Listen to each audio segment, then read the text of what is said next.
Hi అండి. Welcome back to our channel Sukanya simple రెసిపీస్లో రవ్వ లడ్డు అండి. ప్రసాదం లాగా చేసుకోవచ్చు.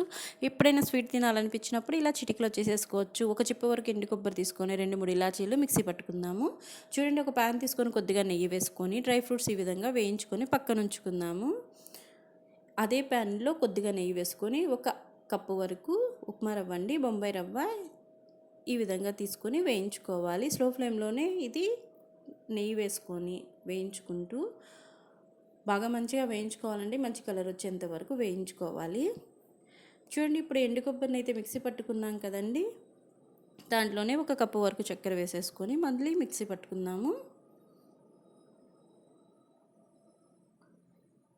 ఇప్పుడు రవ్వ బాగా ఈ విధంగా మంచి కలర్ వచ్చిన తర్వాత స్లో ఫ్లేమ్లోనే వేయించుకోవాలండి. ఇప్పుడు మనం మిక్సీ పట్టుకున్న ఎండు కొబ్బరి చక్కెర పొడి వేసేసుకొని బాగా కలుపుకొని స్లో ఫ్లేమ్లోనే ఉంచుకొని ఇదంతా చేసుకోవాలి.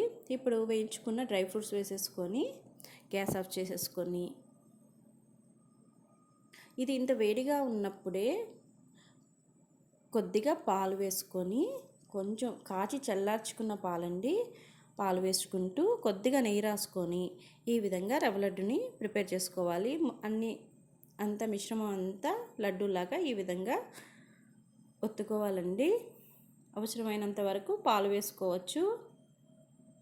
చూడండి, కొద్దిగా నెయ్యి రాసుకుంటూ ఈ విధంగా లడ్డు కట్టుకుంటే రవ్వ లడ్డు అయితే రెడీ అయిపోయిందండి. చాలా మెత్తగా, చాలా టేస్టీగా, చాలా యమ్మీగా ఉంటుందండి. స్వీట్ తినాలనిపించినప్పుడు ప్రసాదంలాగా ఈ విధంగా చేసేసుకుని పెట్టుకోవచ్చండి. 1 వీక్ వరకు, 10 డేస్ వరకు పాడవ్వవు. చూడండి, నచ్చితే లైక్ చేయండి, షేర్ చేయండి, సబ్స్క్రైబ్ చేయండి. Please subscribe my channel. చూడండి, ఎంతో టేస్టీ రుచికరమైన రవ్వ లడ్డు అయితే ఇంత ఈజీగా చక్కగా ప్రిపేర్ చేసుకోవచ్చండి ఇంట్లో. ఇలా పచ్చి కొబ్బరితో కానీ ఎండు కొబ్బరితో కానీ చేసుకోవచ్చు.